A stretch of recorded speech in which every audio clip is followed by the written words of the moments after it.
জ্বর এসছে এমন কাউ হচ্ছে না তো? বমি বা জ্বর অসুবিধা হলে ওইখানে খাওয়া জায়গায় বসে পড়বে। তার মানে তোমরা এখানে অসুবিধা হচ্ছে না, মানে কি তোমরা পুরো ফিট বলে তোমাদের অসুবিধা হচ্ছে না। আমি অনেক স্কুলে যাচ্ছি, ওইখানে কি হচ্ছে, ছেলেমেয়েরা অজ্ঞান হয়ে যাচ্ছে, তার মানে কি ওরা আনফিট। তোমরা ফিট বলে তোমাদের কোনো এই রোদের মধ্যে পড়েও তোমাদের কোনো অসুবিধা হচ্ছে না। ঠিক আছে, বুঝতে পারলে সবাই? আমার কথাটা পুরো সব জায়গায় শোনা যাচ্ছে তো? নেক্সট দিন থেকে পুরো টিমকে ভাগ করে দেওয়া হবে। নেক্সট দিন থেকে তোমরা খুব ভালো মতো করতে পারবে এবং ইনডোরের মধ্যে প্র্যাকটিস হবে, মাস্টারমশাই বলে দিয়েছেন। ঠিক আছে, যারা সিরিয়াস তারাই একমাত্র করবে। পার্টি বাদ। ঠিক আছে,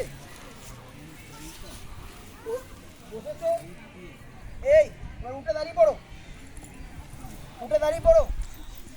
তোমাদের এইগুলো আমাদেরকে পাঠাতে হবে লাস্ট ডেটে। তোমাদের একটা ইয়ে মেটাতে হবে, যাদের যে স্কুলে ভালো হবে তাদের নামটা ওই